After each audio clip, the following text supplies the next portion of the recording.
My name's Lucas, and until last month, I thought the creepiest thing about fieldwork was getting lost in the woods or running into a bear. I'm a biology grad student, and my best friend Andre and I were collecting soil samples near Black Pine Ridge, a patch of forest the park technically marks as off-limits because of erosion risks. Bullshit. Locals said hikers went missing their back in the 90s, but the university didn't care. We just needed data, and the rangers never patrolled that far out anyway. It was around 3 p.m. when Andre nudged a rotting log with his boot and cursed under his breath. Behind it, half buried in leaf litter, was a hollowed-out tree trunk, the kind you'd ignore if not for the frayed strap of a gym bag peeking out. The second we pulled it free, the smell hit us. Iron and something sweetly rotten, like meat left in the sun. The bag's zipper was busted, rusted shut in places, but when Andre forced it open, we found a stiff, blood-caked hoodie, a wallet with a faded ID, Marcus Vieri, 28, and a cracked Nokia phone. The kicker? Marcus was on every missing persons billboard in the county since January. For months gone, Andre's hands shook as he flipped open the wallet. Inside was a waterlogged photo of Marcus grinning at a campsite, his arm around a woman, someone who'd probably spent months praying for answers. The Nokia's battery was dead, but when I pressed the power button out of habit, the damn thing beeped. The screen flickered to life, showing 12% battery and a string of unread texts. The most recent one was dated 2 days ago, 2 fucking days, and just said, "I see someone. He's watching me." Unsent, stuck in drafts. My stomach dropped. Either someone had Marcus's phone, or this was some sick joke. Ranger Leal's reaction still haunts me. When we handed everything in at the station, he didn't gasp or call the cops. He just stared at the bag like it was a ticking bomb, his knuckles white around his coffee mug. "You boys didn't touch anything else out there, right?" he asked, too calm. Andre lied and said no, but I saw the way Leal's eyes darted to the back room, where a corkboard hung, crammed with missing persons flyers. One was Marcus's. Another showed a guy named Ryan Cobb, last seen near the same trail in 2017. The dates lined up every 4 years, like clockwork. That night, back at my apartment, I couldn't shake the image of Marcus's hoodie, the way the blood had dried in jagged streaks, like someone had dragged him. I was halfway through a whiskey bottle when my phone buzzed. Unknown number. The message made my skin prickle. "Why did you open my grave?" The sender's ID was scrambled, just symbols, but the area code matched Marcus's phone. I called Andre, my voice hoarse. "Dude, check your texts." He didn't answer. Instead, he showed up at my door 20 minutes later, pale as chalk, holding his own phone. Same message. Same timestamp. The evidence bag was sealed. He kept repeating. Leal locked it in the station safe. How the fuck? We drove back to the ranger station at dawn, but Leal was gone. The rookie at the desk said he'd taken emergency leave. When we demanded to see the evidence, the safe was empty, just a faint smell of wet earth and copper. No report had been filed. No cops called. It was like we'd imagined the whole thing, until we checked Marcus's missing persons page. The comments section had a new post from an anonymous account. "They're not gone. They're just buried wrong." Below it, a photo of the hollow tree we'd found the bag in, except the tree was gone. Chopped down to a stump, the roots clawed up like something had erupted from below. The pattern hit us when we dug through local archives at the library. For disappearances. All hikers. All near Black Pine Ridge. 1989, 1993, 1997, 2001. Then a gap until Marcus in 2023. Every 4 years, like some fucked up leap year. The news clippings were vague, but one detail kept popping up. Last seen near the old logging roads. That's when Andre remembered the stump. We'd assumed the tree was freshly cut. But what if it wasn't? What if it had been removed years ago, and we'd somehow interacted with its ghost? My hands went numb just typing that. Ghost trees shouldn't hold gym bags. Ghosts shouldn't text out. We went back at noon, armed with a shovel and dumb courage. The stump was still there, but the roots looked chewed, not chainsawed. The soil around it was loose, like something had tunneled out. That's when we saw it, a glint of metal under the dirt. A wristwatch, still ticking, set to the wrong date, June 28th, 1997. Same day Ryan Cobb vanished. I reached for it, and the ground moved. Not an earthquake, something shifting beneath us. Andre yanked me back just as the dirt collapsed inward, revealing a hollow space below. The smell hit us first, rot and wet stone. Then the whispering started. Not words. Just breathing from somewhere in that hole. We ran. Didn't stop until we hit the parking lot, lungs burning. That's when Andre's phone rang. Unknown caller. He answered on speaker, and what came through wasn't static or a voice. It was the sound of someone digging, scraping nails against dirt. Then a wet gasp, like a man choking on mud. The call dropped. We sat there, staring at his screen, until a notification popped up, a voicemail. The preview read, "You shouldn't have come back." We played it. Same digging sounds, but this time, a whisper, "For years. You have 4 years." The timestamp? June 28th, 2027. Exactly 4 years from that day.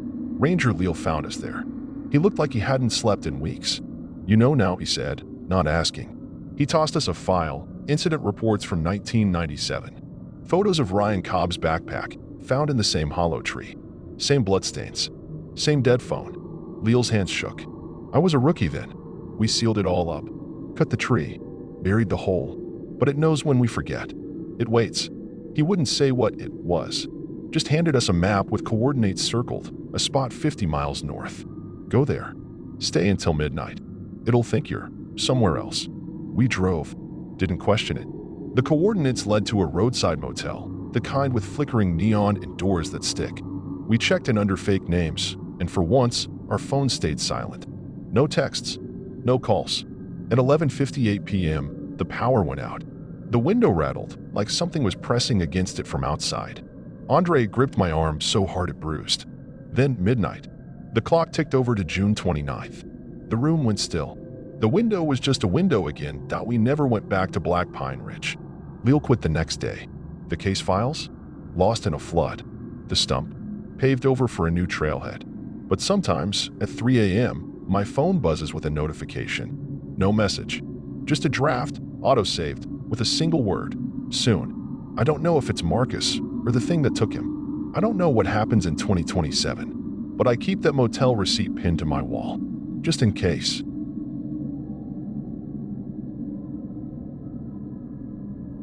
My name's Danny, and last summer, me and 3 friends, Jake, Priya, and Leo, were urban explorers. You know the type. Filming dumb YouTube videos in abandoned asylums, laughing off creaky floorboards like we were invincible. But the Blackburn house? That wasn't just abandoned. It was waiting. We found it on a back road near Redwood, California, half swallowed by ivy, its porch sagging like a rotten jaw. The second we stepped inside, the air turned thick, not dusty, but heavy, like breathing through wet wool. Mail was scattered everywhere, addressed to a M. Blackburn, all postmarked 1987. Priya picked up a suitcase, and a child's sock fell out, still folded neatly. That's when Leo whispered, "Guys, why does it smell like cigarettes in here?" Nobody in our group smoked. The bedroom was worse. A mattress slumped in the corner, stained yellow, springs poking through like ribs. Jake, our tough guy, joked about ghosts until his boot kicked something under the bed, a cassette recorder, cracked but intact. The second Priya pressed play, my skin prickled. A man's voice wheezed, "Don't follow the lights," followed by this wet, choking sound. Static, then silence. We all froze. Outside, the streetlights flickered on, one by one, even though the power lines were snapped and dangling. No cars, no people, just this path of light leading down the road. Leo laughed nervously. Okay, who's pranking us? But his hands were shaking.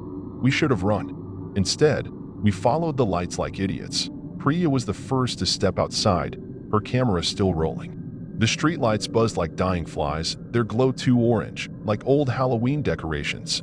The road ahead was empty, no cars, no signs, just cracked asphalt and those damn lights stretching into the dark. Jake kept saying it was a neighborhood prank, but his voice cracked when he pointed at the third light. That one just turned on. For us. Leo, ever the skeptic, marched ahead, yelling, "This is bullshit." But 10 minutes later, he stopped dead. That house. We just passed it. And there it was, the same peeling blue shutters, the same broken swing on the porch.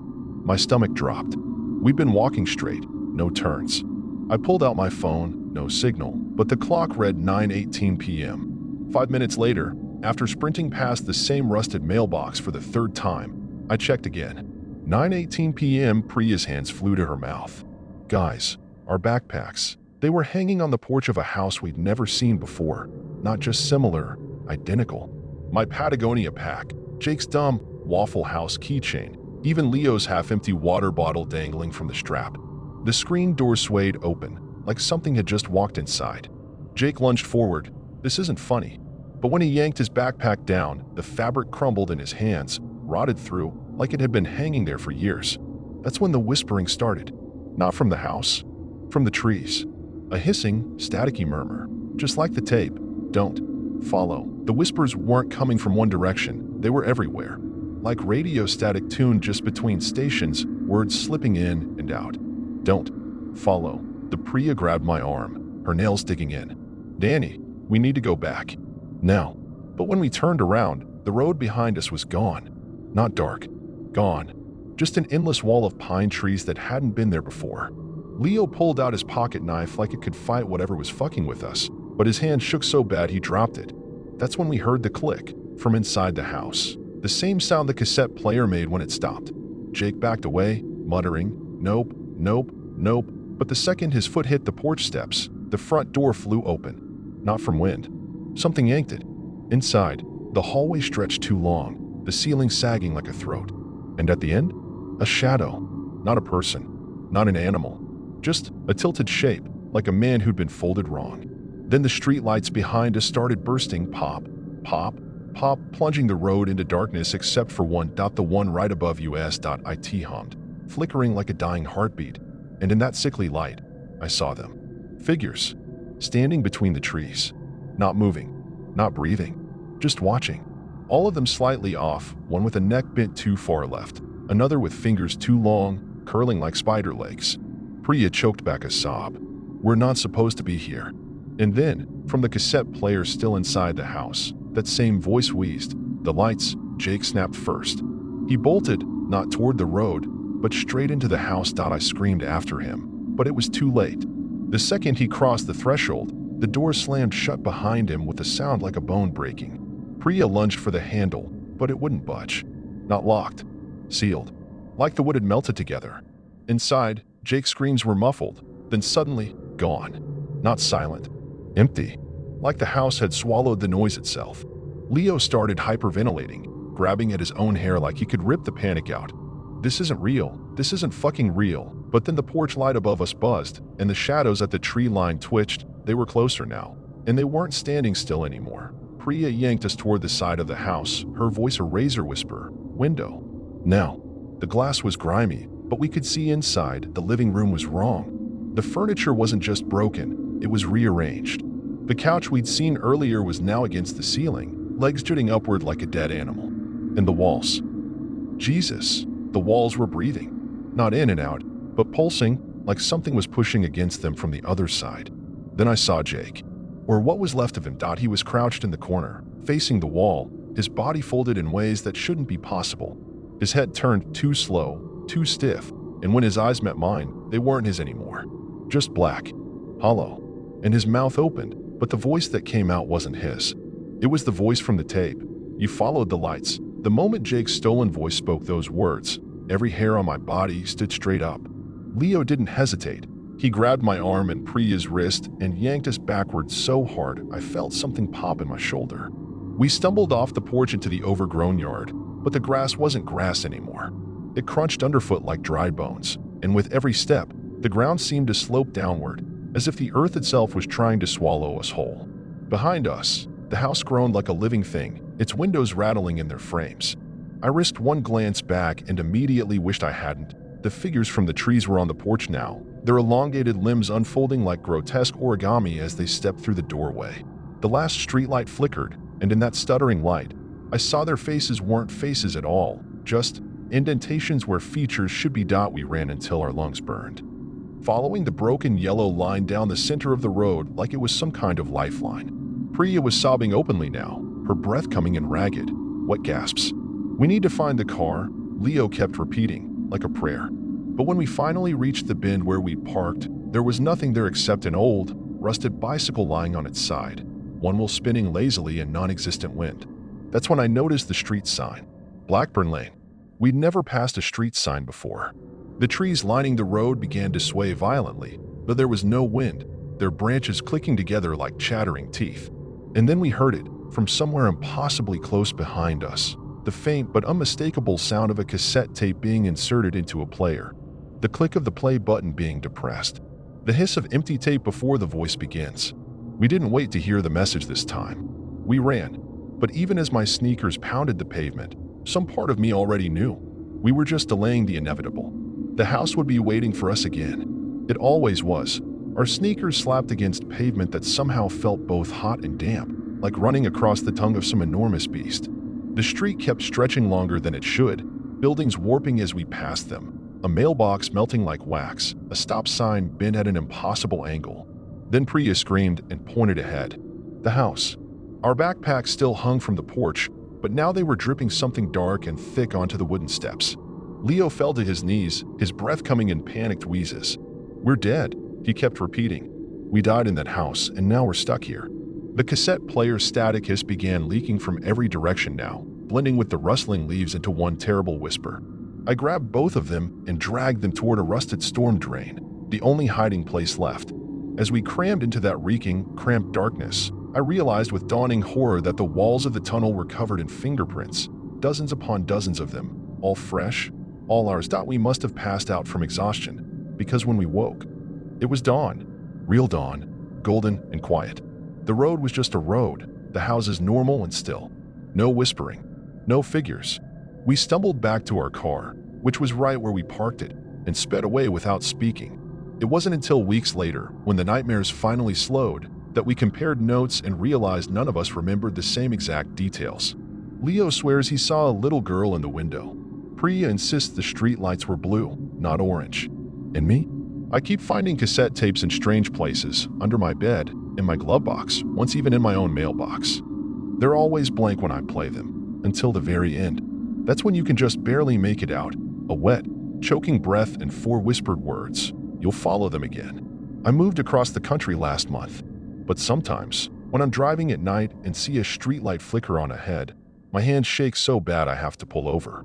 Because in that moment before the light fully catches, I could swear I see something standing just beyond the glow, its head tilted just slightly too far to one side, waiting.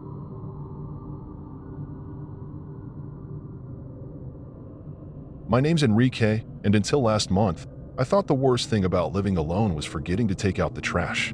I'm 29, work remotely fixing vintage radios, weird niche, I know. And my house is this tiny, one-floor cottage near the woods, the kind of place you pick because it's quiet. Or so I thought. The first package showed up on a Tuesday, slumped on my porch like a dead animal. No postage, no return address, just my name scrawled in block letters that looked off too perfect, like a printer's font. Inside was a VHS tape, the kind with that chunky 80s weight, but no label, not even those old TV station timecodes. Weirdest part? The plastic was warm, like it had been sitting in someone's hands for hours. I don't own a VCR, so I tossed it in the junk drawer, blaming some eBay mix-up. But then I noticed the silence. No birds, no wind. Just this listening feeling. The next morning, box number 2 was waiting at sunrise. Same spot but neater, edges squared like a gift.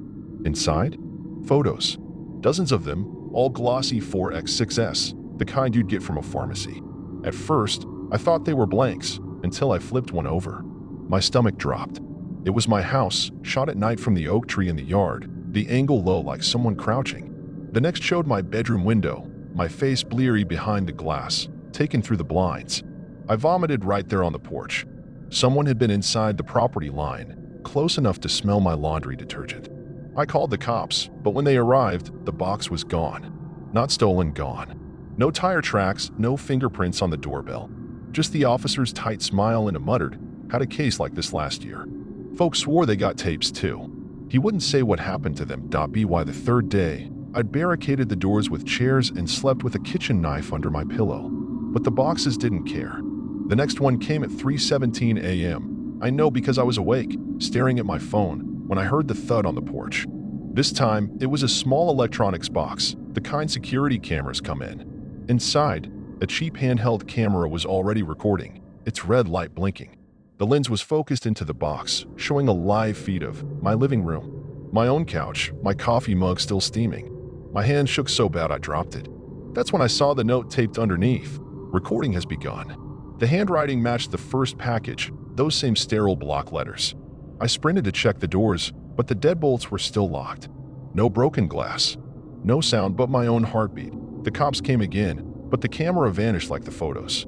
The officer, same guy, Larson, his badge said, kept glancing at my walls like he expected something to move. "You sure you didn't misplace it?" he asked, but his voice was too quiet. I begged him to tell me about this similar case he'd mentioned. He hesitated, then said, "Couple over on Ridge Road. Got tapes, photos, then a mirror." He wouldn't elaborate, just kept rubbing his neck like something was biting him. After he left, I Googled it. Missing, Paul and Mariana Varga, 2022. No signs of struggle. Front door left open. Their last photo online showed them grinning in front of, I choked, the same oak tree from my yard. That's when I heard it, a creak from above me. Impossible. My house doesn't have an upstairs. The footsteps upstairs were slow, deliberate, like someone testing floorboards. I froze, knife clutched so tight my knuckles cracked. No, this isn't possible. My ceiling was bare drywall. I'd hung lamps there myself. Yet the creaking moved toward the center of the house, right above where I stood. Then, a drag, like something heavy being pulled. I called 911, but the moment the dispatcher answered, the noise stopped. Silence. Not even static on the line. The operator's voice turned staticky, repeating, "Sir, are you?" before cutting out. That's when I noticed the temperature drop. My breath fogged in front of me, though the thermostat read 72 degrees Fahrenheit. And in the corner of my eye, the junk drawer, where I tossed the VHS tape, was slightly open. Inside, the tape was gone. The fourth package arrived at dawn, wrapped in stained muslin like a funeral shroud. No box this time, just a handheld mirror, the oval kind with a tarnished silver back. My reflection looked wrong. My pupils too wide, my mouth slack. I almost missed the etching until the light hit it. Words carved deep into the metal. "Look behind you." I laughed, hysterical. Classic horror movie crap. But then my neck prickled. The mirror's surface rippled, like water disturbed. My reflection didn't. It smiled. And behind me, in the glass, the hallway stretched longer than my house could fit, a shadow flickering at the far end. I spun around. Empty. But in the mirror, the shadow took a step closer. I threw the mirror into the backyard, hearing the glass shatter against the oak tree. But when I stepped back inside, it was on the kitchen table, unbroken, leaning against the fruit bowl like a sick joke. The etched words now read, "Too late." That's when the recording started playing. Static hissed from my laptop, my TV, even my old radio repair projects, all tuning to the same grainy footage. My living room, empty, shot from odd angles. Then, in every version, a figure crawled into frame. It moved wrong. Joints bent backward, dragging itself toward the screen until its face pressed against the lens. No eyes, just smooth skin where features should have been. The audio was worse. Wet, guttural breathing synced across every device. I smashed the radio I was fixing, but the sound didn't stop. It came from the walls. Officer Larson showed up unannounced that evening, his uniform wrinkled like he'd slept in it. He didn't ask about the noise complaints, just stared at the mirror and said, "They found the Vargas mirror in a ditch. Broken." His flashlight beam shook as he checked my rooms. But the weird part? The glass shards, they showed reflections that didn't match. He paused at my bedroom door, pale. "You should leave. Now." Before I could ask why, his radio screeched, that same static from my devices, and a voice whispered, "Larson, you promised." He bolted. I didn't blame him. That night, the footsteps returned, heavier. Something knocked on my ceiling from above, in perfect rhythm with the static. Then, a new sound. Fingernails scraping plaster. Directly over my bed. I couldn't take it anymore. At 3 a.m., I grabbed a hammer and smashed the mirror against the floorboards, but the glass wouldn't break. It bent like plastic, warping my reflection into something elongated and grinning. The temperature plummeted so fast my lips cracked.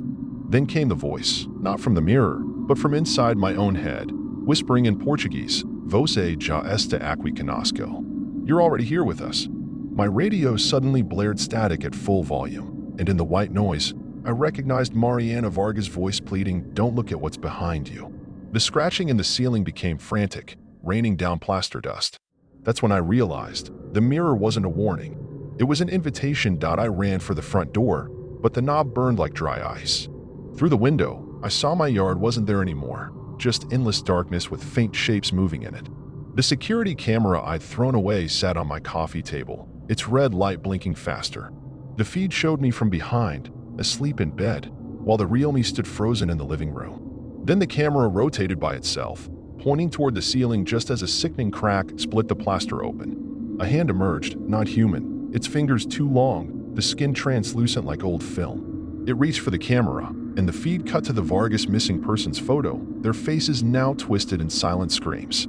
The last thing I heard before passing out was Officer Larson's voice on the radio, screaming, "Don't let it show you your reflection." I woke up at dawn to absolute silence. The house looked normal, no broken ceiling, no mirror. Even the packages were gone. For a hysterical moment, I thought it was over. Then I noticed my shadow wasn't moving with me. It stayed perfectly still as I waved my arms, then slowly raised its own hand to point behind me. The smell hit next, rotting film and wet earth. My breath fogged the empty air as something whispered, "Vose alhu." You looked. The radio turned on by itself, playing a distorted lullaby I remembered from childhood nightmares. When I turned around, the wall behind me wasn't my wall anymore. It was the hallway from the mirror, stretching impossibly long, with 3 silhouettes waiting at the end. 2 stood close together, Paul and Mariana, while the third lurched toward me, its movements all wrong. I did the only thing left, grabbed the unbroken mirror and smashed it through my living room window. The glass exploded outward with unnatural force, taking chunks of the wall with it. Cold air rushed in, but not from outside, from whatever space had been growing inside my house. The silhouette shrieked like tape rewinding. I jumped through the jagged hole, cutting my hands on glass that wasn't reflecting anything anymore. When I hit the grass, my house stood silent behind me, no broken window, no damage. Just the oak tree swaying in wind I couldn't feel. The police found me at noon, babbling and bleeding. They never found the packages or the mirror.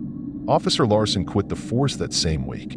Now I live in a studio apartment with no mirrors, but sometimes when my phone glitches, I see that stretched out hallway in the black screen. And I know they're still waiting for me to finish watching whatever was on that VHS tape.